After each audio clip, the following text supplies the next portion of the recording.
فلسطين الكمبيوترات فيها ما بتخرب لأنه عندهم رام الله.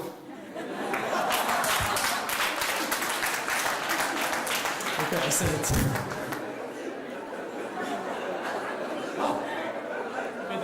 Okay.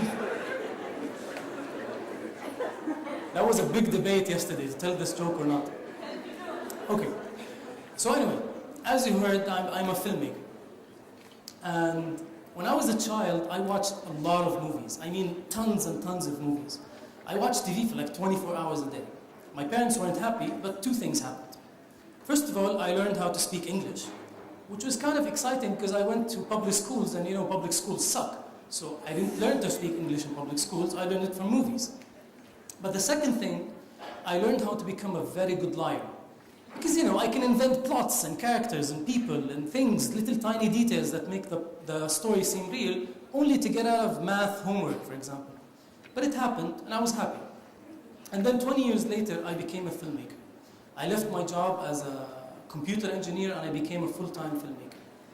And I started learning new things. Now, one of the most exciting things that I've learned through becoming a filmmaker was a concept called the hero's journey. And it's a concept that we use in writing stories for movies. And basically, this journey is a series of events and obstacles and hardships through which the main character of the movie will have to go through in order to learn something, usually about themselves, about their own perception of life. Now, this journey starts with a small bubble.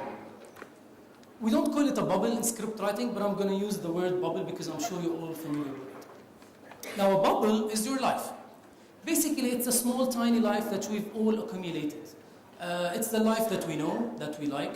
It's the friends that you've become to accept as being your friends, even though they're idiots. But, you know, they're my friends, I'm fine.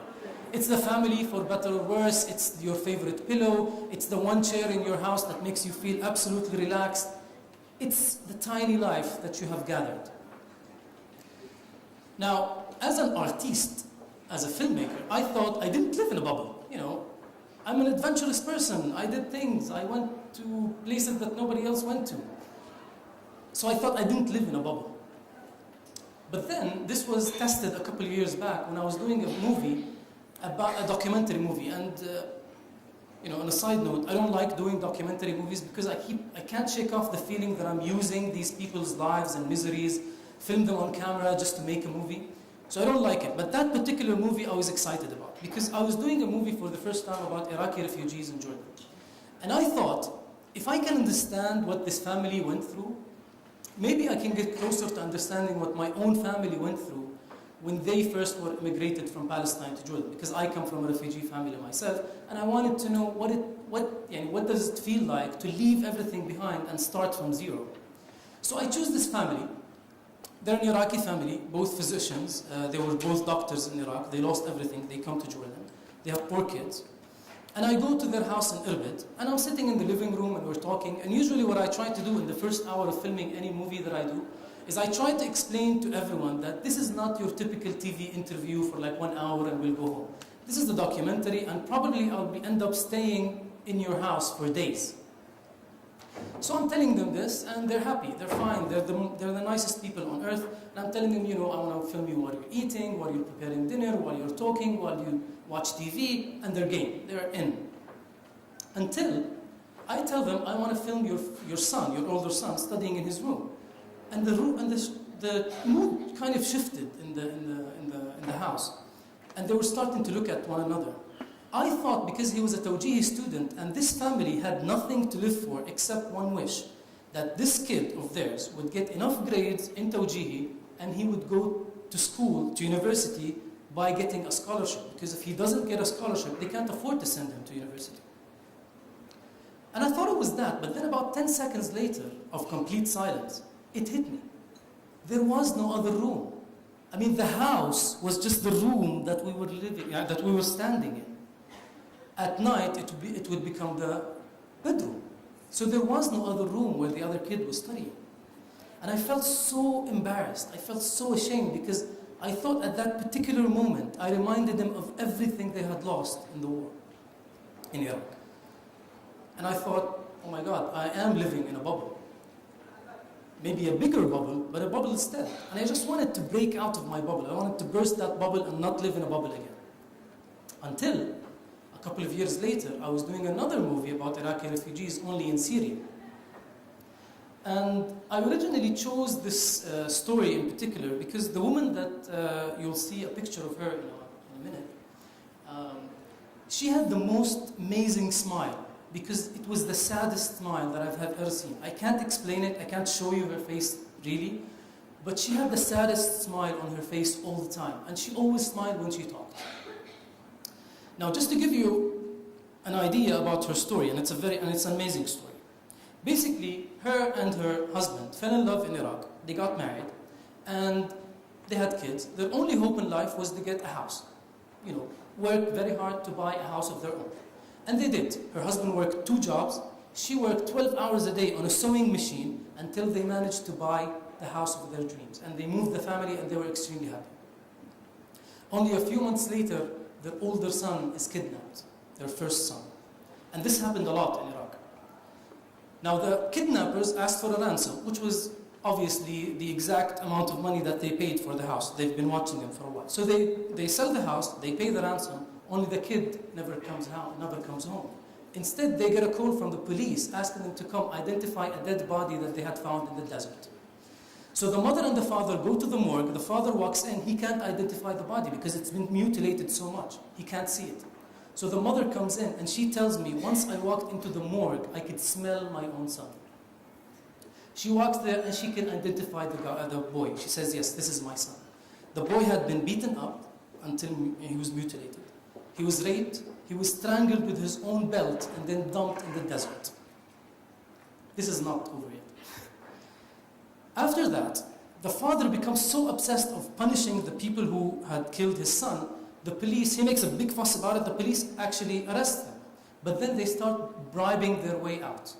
And one by one they get out. And they start harassing the family, threatening them that if they keep on going with this lawsuit, they will kidnap yet another son of theirs. So the family makes the decision of running away and coming to Syria.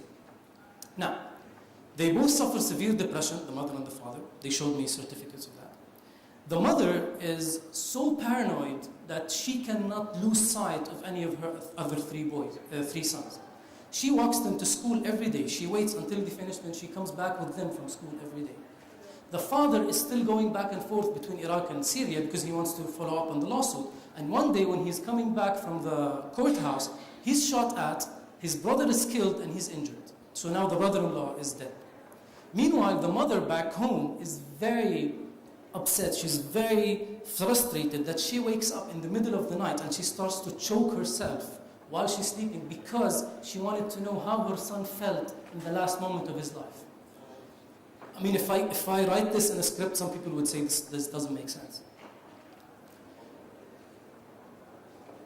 What happened next is she tells me that even though her son is buried in Iraq, she has to go every 2-3 days to the local cemetery in her neighborhood because that's the only place that she can cry without her children watching her. So I say we have to film this. So we take the camera and I hide it. We snuck in the cemetery and I film her have a nervous breakdown for about 20 minutes, non-stop crying. And until then, I'm still not okay. I'm very disturbed, but somehow I could endure everything that was happening. And then on the way back from the cemetery, when we turned off the cameras, she leans over to me and she says, "My son, please tell the UN," because she thinks I work with the UNHCR. "All I want is just to get a visa outside of this place, because that's my only hope. I just want to get out of here. I want my husband to forget about all of this. I want my children to have a normal life for once before they die." And then she tells me something that killed me. She says because she's an Iraqi refugee, she has to renew her residency every once in a while. And everything she has to do, she has to go to this person called al-Mukhtar, which means the chosen one, who's basically a small official in the neighborhood signing papers. And every time she goes to this person, she goes through hell because he keeps blackmailing her, telling her that he won't sign any papers until she gives him a kiss. And I felt at that point that I couldn't take this anymore. And I told everyone in my crew, get your equipment together, we are going home. Even though we had 6 hours or 4 hours left of filming to do that day. But all I wanted to do is just to run away and go home. I wanted to go back to my bubble. I wanted to go back to the place where it's safe, where I know the people I'm in, where I can't see this much evil in the world. And I did. I ran away. So basically, what is it that I'm saying? I mean, the first story taught me that I should get out of my bubble. But the second story is telling me that I should stay in my bubble. Well, actually, it's both. And if you come back with me to the first concept that I told you about, the hero's journey, the hero's journey actually starts with a bubble. And the hero has to go through these series of events and hardships, and they need to overcome them, but ultimately it's a cycle and they go back to their bubbles. It's a cycle.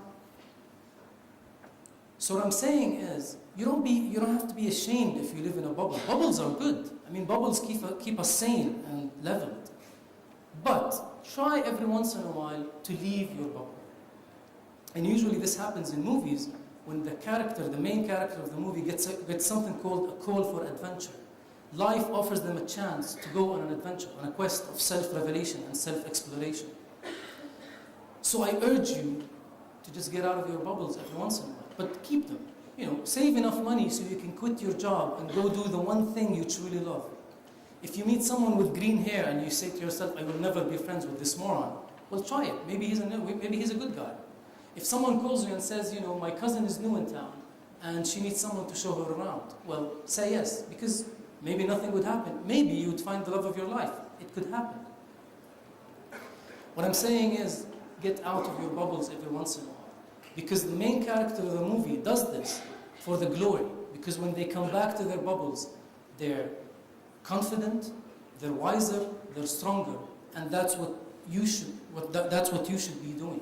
Seeking that adventure, going after that quest. And maybe if you write about it, and it's a great story, I will make it into a great film. Thank you.